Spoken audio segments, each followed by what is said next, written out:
बंधु माने आपणकर जदि कन्या राशि होता है तो यह भिडटी को स्किप न करी शेष पर्यंत निश्चय देखंतु कारण आज भिडटी कन्या राशि व्यक्ति विशेष मानक पई बहुत ही खास अटे कारण यह महाशिवरात्रि ठारू आपणकर जीवन परिवर्तन हेबा पई जाउछि आपणक जीवन रे किछि बड़ हेबा पई जाउछि कारण ग्रह नक्षत्र मानकर गोचर रे एक बड़ परिवर्तन हेबा पई जाउछि। तो बंधु माने आपण आपणकर गुरुत्वपूर्ण समय मध्यरु 10 मिनिट समय निज पई दियंतु एवं निजर भविष्य विषय जानतु। एही महाशिवरात्रि ठारू आपणक जीवनर समस्त समस्या गुड़िकर अंत हेबाकु जाउछि पुनर्बार आपणक जीवन को खुशी फेरिबाकु जाउछि आपणकर जीवन रे नूतन सूर्योदय हेबाकु जाउछि कारण आपणकर पंचम भावरे चतुर्ग्रही जोगर निर्माण हेबाकु जाउछि शुक्र एवं बुध आपणक कुंडली रे लक्ष्मी नारायण राजयोगर निर्माण करबाकु जाउछन्ति एहा सहित आपणकर षष्ठ भाव को मध्य चलन करिवे जहा फल रे आपणकर भाग्य रे एक बहुत बड़ परिवर्तन हेबाकु जाउछि आपणक जीवन रे किछि खास हेबा पई जाउछि जहा आपण स्वप्न रे सुधा कल्पना करि नथिबे आपणकर कर्म रे उन्नति भाग्य रे उन्नति हेबाकु जाउछि अनेक दिगरु आपणको लाभ प्राप्ति हेबाकु जाउछि अनेक दिगरु आपणक पाखको अर्थ आसीबो आपणक जीवन रे किछि चमत्कार हेबाकु जाउछि जहा फल रे पुनर्बार एही महाशिवरात्रि ठारू आपणक जीवन रे खुशी फेरिबाकु जाउछि। तेबे आसंतु जानिबा एही महाशिवरात्रि ठारू आपणकर जीवन रे कोन सब परिवर्तन हेबाकु जाउछि। तेबे एहा पूर्वरु जदि आपणकर मध्य कन्या राशि होइथाय तो भिडियोटी को लाइक करी चैनल टी को सब्सक्राइब करिथिबे एवं कमेंट बॉक्स रे भक्ति एवं श्रद्धार सहित हर हर महादेव निश्चय लिखिबे।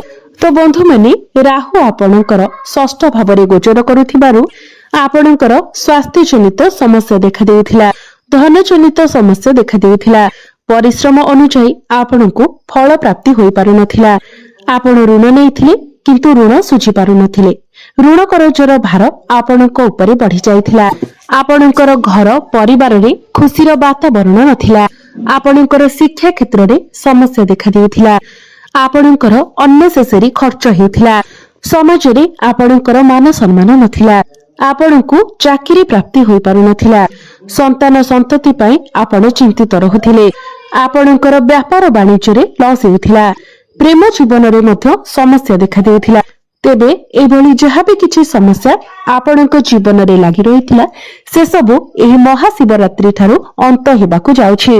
बंधु माने आपणकर पंचम भावरे लक्ष्मी नारायण राजयोगर निर्माण हेबाकु जाउछि सबुठारु बड़ कथा हेउछि जे जो दंपति माने दीर्घ दिन धरी संतान सुखर कामना करुथिले सेमानको संतान सुख प्राप्ति हेबा पाई जाउछि नूतन गर्भधारण करिबा पाई एही महाशिवरात्रि परर समय आपणक पाई बहुत भल रहिबो एवं जो मानकर संतान अछंती तो संतानक तरफरु आपणको किछि खुशी खबर प्राप्ति होई पारे आपण आपणकर संतानक पई समाज रे प्रशंसित हेबे जो पिला मानकर विवाह बयस होई जाईछि सेमानक घर को विवाह प्रस्ताव मान आसी पारे एवं विवाह फाइनल मध्य होई पारे अनेक दिगरु आपणको जेहेतु आपणकर कुंडली रे लक्ष्मी नारायण राजयोगर निर्माण हेउछि तो अनेक दिगरु आपणको अर्थ प्राप्ति हेबा प्रेम जीवन रे मध्य आपणको सफलता मिलिबा पूर्वरु लागि रहितिबा समस्त समस्यारु आपणको मुक्ति मिलिबा जदि पूर्वरु आपणक मध्यरे कोनोसी प्रकारर मिसअंडरस्टैंडिंग थिला कोनोसी प्रकारर मनांतर मतांतर थिला तो से सब दूर होई जिबा जदि आपण सिंगल अछंती तो आपणकर जीवन को नूतन पार्टनर मध्य आसी पारंती भ्रमण सुख आपणको प्राप्ति हेबा शिक्षा क्षेत्र रे आपण बहुत अधिक उन्नति प्रगति करिवे किछि ना किछि बड़ परिवर्तन आपणक जीवन रे निश्चित भाबरे हेबा एही महाशिवरात्रि परे जदि आपण किछि एग्जाम देउछंती विशेष करी कॉम्पिटिटिव एग्जाम देउछंती तेबे सेथिरे आपण निश्चित भाबरे उत्तीर्ण हेबे एही महाशिवरात्रि परे आपणकर मन मुताबक कॉलेज रे आपणकर एडमिशन होई पारे आपण किछि फॉर्म फिलअप मध्य करि पारंती कोनोसी नूतन स्थान रे आपण कोचिंग किबा एडमिशन नै पारंती समस्त इंटरव्यू रे आपनको सफलता प्राप्ति हेबा जदि आपण किछि कंपटीशन में भाग नेउछंती क्रीडा रे भाग नेउछंती तेबे सेथिरे आपणको निश्चित भाबरे सफलता प्राप्ति हे।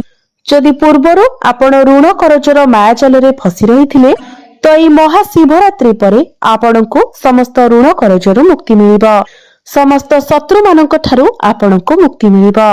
गुरु आपणकर दशम भाबरे थिबारो प्रत्येक क्षेत्र रे आपणकर उन्नति प्रगति करिवे।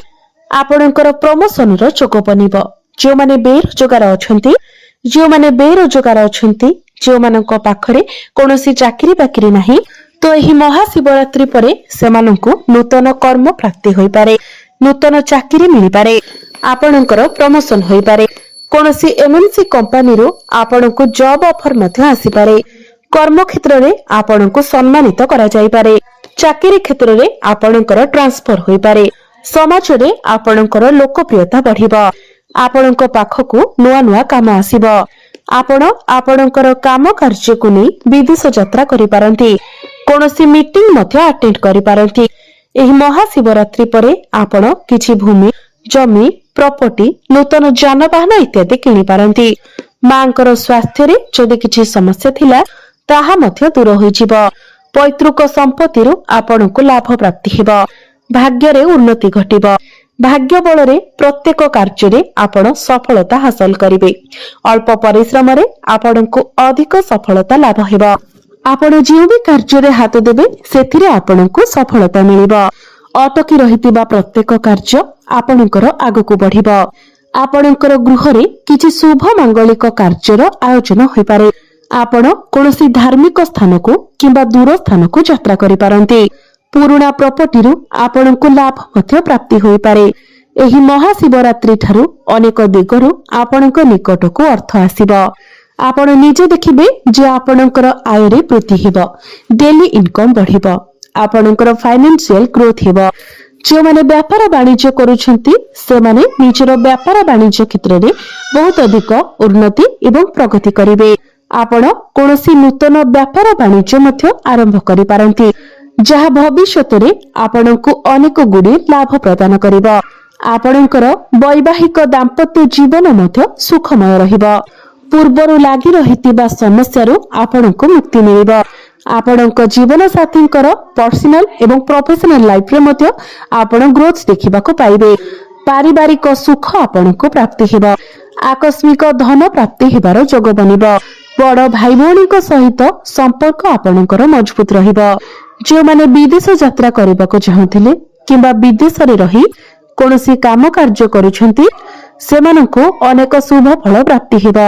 जो माने कंस्ट्रक्शन काम करूछंती, व्यापार वाणिज्य करूछंती, फाइनेंस क्षेत्र रे अछंती, ट्रैवल एंड टूर रो काम करूछंती, आईटी सेक्टर रे अछंती, टेक्निकल फील्ड रे अछंती सेमानंको अनेक शुभ फल प्राप्ति हेबो।